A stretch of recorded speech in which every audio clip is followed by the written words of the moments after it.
নমস্কার, কেমন আছেন সবাই? আমি গৌরীকর একটি ব্লগে আপনাদের সবাইকে স্বাগত জানাই।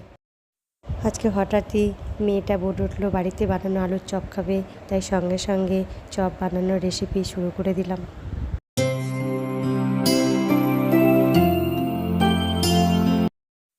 প্রথমে কিছুটা পরিমাণ আলু সিদ্ধ করে নিলাম প্রেসার কুকারে, তারপর কিছু বাদাম ভেজে নিলাম, তারপরে কট্টবলি, গোলমরিচ, দারচিনি, গোটা এলাচ একসঙ্গে মিক্স করলাম মিক্সিনে।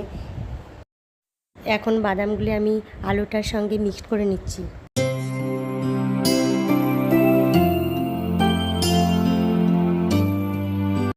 মিক্সড করা মশলাটা এবার ভালোভাবে আমি আলুর সঙ্গে মেখে নিলাম।